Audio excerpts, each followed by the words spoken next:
Chegou setembro e você está procurando fundos imobiliários que estão baratos, pagando bons dividendos, você está no lugar certo porque tem 4 deles aqui hoje e mais do que isso. A estratégia que faz a gente olhar para esses fundos e dizer, esses fazem sentido, esses estão bons. Vou te mostrar tudo isso, mas antes já me conta aqui nos comentários qual é o fundo imobiliário que você tem comprado aí nas suas últimas semanas, nos últimos meses.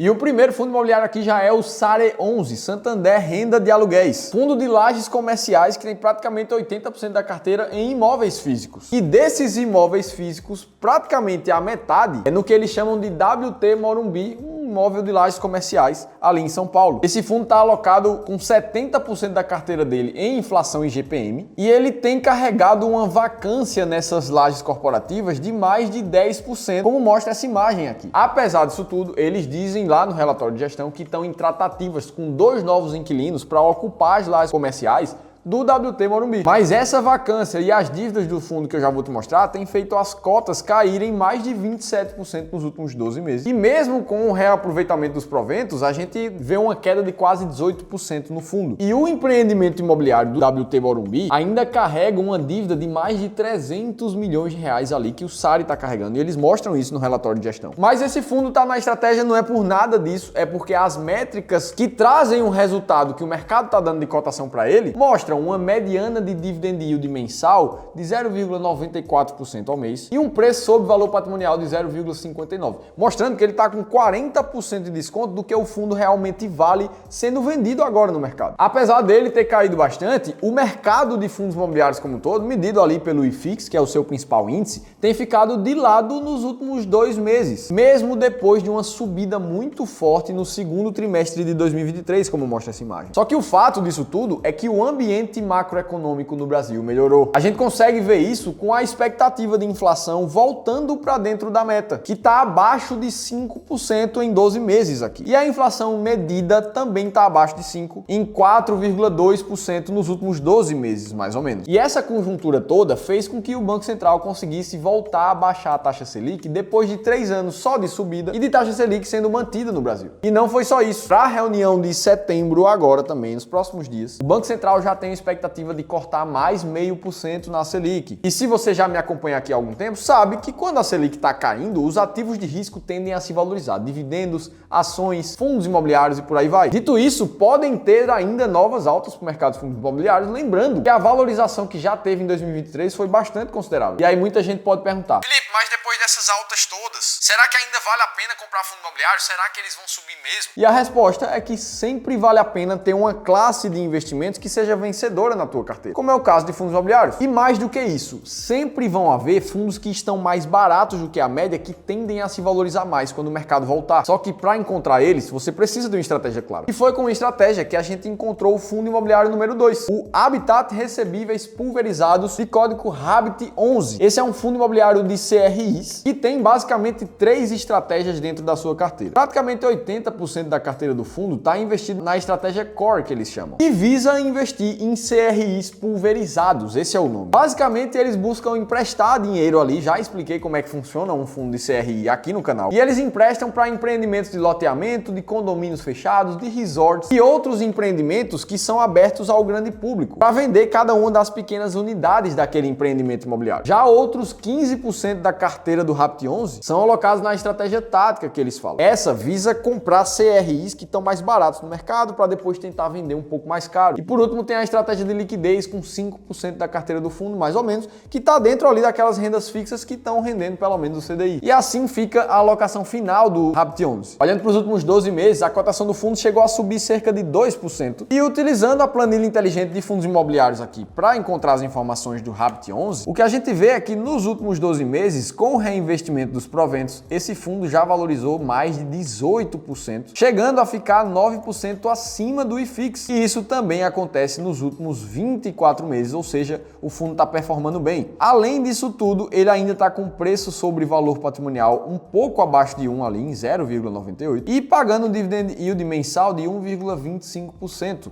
no último mês. Aqui você consegue encontrar também como a carteira do fundo está alocada e algumas outras informações sobre volume e tamanho do patrimônio do fundo. E é justamente a combinação de altos dividendos mensais e preço sobre valor patrimonial descontado que faz com que ele esteja atualmente entre os 15 fundos imobiliários selecionados pela estratégia S-Rank. Estratégia essa que visa justamente tirar alguns fundos do mercado que não fazem sentido, como fundos novos demais, que não tem nem 12 meses de bolsa, por exemplo. Além deles, fundos com uma liquidez diária muito baixa, que não tem uma quantidade de investidores suficiente ainda, também não são levados em consideração. Depois, os fundos que sobram, a gente busca encontrar os fundos mais descontados, baseado no preço sobre valor patrimonial, que muitas vezes permite que você compre um ativo com um desconto muito abaixo do que ele realmente vale. E ainda assim, fundos que estão baratos e pagando altos dividendos mensalmente na bolsa. E investir com esses critérios deu um resultado muito positivo nos últimos anos, uma vez que a gente conseguiu até bater o Ibovespa e o próprio IFIX. Se você quiser conhecer ainda mais detalhes dessa estratégia e 7 fundos imobiliários que estão atualmente dentro do ranking, clica no primeiro link da descrição do vídeo. E é importante te lembrar também que uma estratégia como essa, que busca comprar ativos descontados, é muito natural que ela compre fundos imobiliários impopulares, que tenham tido uma queda mais forte nos últimos meses no mercado. E é justamente por estarem impopulares que eles ficam normalmente descontados, o que dá uma margem de segurança ainda maior para o investidor, porque uma vez que você compra depois que um fundo já está muito barato no mercado, é difícil que ele continue caindo ainda muito mais. E é justamente por isso que a gente busca diversificar em 15 fundos imobiliários uma estratégia como essa, para que mesmo que algum fundo ou outro caia, isso não atrapalhe a performance da carteira do investidor. E assim a gente encontrou o terceiro fundo imobiliário de código MCHF11, um fundo multi-estratégia muito parecido com o Habit 11, que tem praticamente 50% da sua carteira em ativos de operações estruturadas. Também resorts, ativos de loteamento e outros empreendimentos pulverizados. No último relatório do MCHF11, o gestor falou que praticamente 14% da alocação do dinheiro do fundo está ainda em ativos que estão sendo construídos e que, por ainda não estarem concluídos, ainda não geram dividendo para o fundo. E aí, quando esses ativos ficaram concluídos, o dividendo tende a aumentar num futuro próximo para esse fundo aqui. Dito isso, com o restante da carteira, esse gestor tem um retorno aproximado de IPCA mais 11% ao ano. E nos últimos 12 meses, a queda da cota já está em 9%, sendo que quando a gente considera o reinvestimento dos proventos, a gente vê uma alta de 11,2% da cotação desse fundo,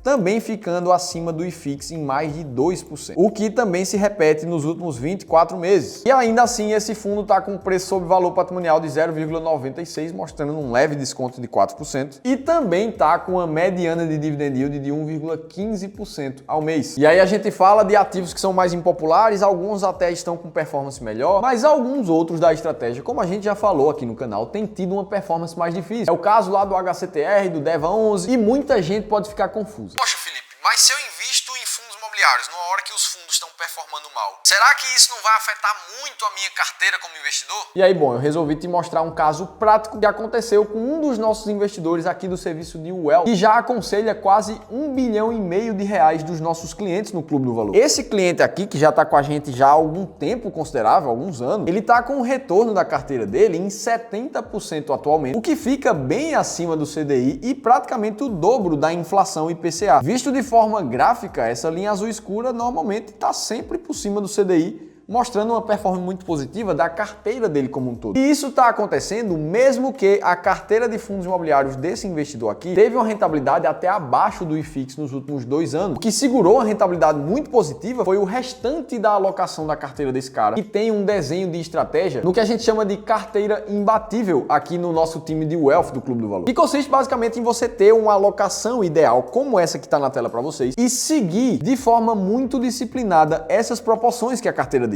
Ou seja, 25% da carteira desse investidor está alocado em fundos imobiliários, mais outros 50% está alocado em ações do Brasil e dos Estados Unidos e ainda mais 25% em renda fixa. Ou seja, por mais que algum ou outro fundo imobiliário dele da carteira caiu mais nesse tempo, o restante da carteira compensou e até rentabilizou muito mais do que o CDI, do que a inflação. Imagina quando alguns fundos imobiliários que estão mais baratos do que a média voltarem a performar bem, o que vai acontecer com uma carteira do investidor como esse? Muito provavelmente a performance vai melhorar ainda mais. E é isso que a gente já faz para mais de 1.000 famílias aqui no time do Clube do Valor. Se você quiser conhecer esse tipo de serviço, você pode ter acesso a uma amostra grátis. Isso porque cada um dos nossos especialistas de investimentos está disponibilizando uma análise de carteira gratuita para vocês que assistem a gente aqui no YouTube. Por isso, se você tem mais de 300 300 mil reais para investir, ou seja, 300 mil, 500 mil, 1 milhão, 5, 10, 20 milhões, eu vou te deixar um formulário para você preencher e ter acesso a um dos nossos especialistas olhando para a tua carteira individualmente, entendendo se faz sentido continuar investindo como você está ou se tem pontos de melhoria, segundo todas as nossas estratégias do Clube do Valor. Para você ter acesso, clica no formulário que está aqui no primeiro link da descrição desse vídeo ou nesse link que está aqui. Dito isso, vamos para o último e quarto fundo aqui do vídeo de hoje, que é mais um fundo do ramo de papel, que é mais um fundo de CRI com um patrimônio acima de 1 bilhão de reais, onde praticamente 80% da carteira desse fundo está alocadas ali em CRIs. O restante está em outras cotas de fundos imobiliários e também renda fixa. Em questão de indexadores, a gente vê esse fundo com a rentabilidade de IPCA mais 7% em 75% da carteira dele. E nos últimos 12 meses, o que a gente vê é uma valorização de quase 12% pela cota do fundo, o que fica acima do IFIX também em quase 3%. E o mesmo acontece nos últimos 24 meses, batendo o IFIX por 12%, e o fundo rentabilizando quase 30% nesse período. Além disso, ele está com preço sobre valor patrimonial ainda apresentando desconto de 0,92% e está atualmente com dividend yield do último mês de 1,06%. Esse fundo aqui é o antigo FEX C11, que nos últimos 6 meses apresentou uma alta muito grande no seu número de cotistas, como essa imagem mostra. Estou falando aqui do BTG Crédito Imobiliário, o fundo BTCI 11. Se você quiser continuar entendendo sobre fundos imobiliários mais arriscados e o que fazer se você tem DEVA 11, HCTR 11 na carteira, clica nesse vídeo que eu deixei te explicando tudo direitinho sobre esses fundos. E se você tem mais de 300 mil, quer ter uma análise de carteira junto conosco do time do Clube do Valor, clica aqui nesse outro link que eu vou te deixar com o formulário para você participar. Se teve alguma informação que te agregou, deixa o like, se inscreve no canal Seu Dividendo. Vou estar te esperando aqui no próximo vídeo.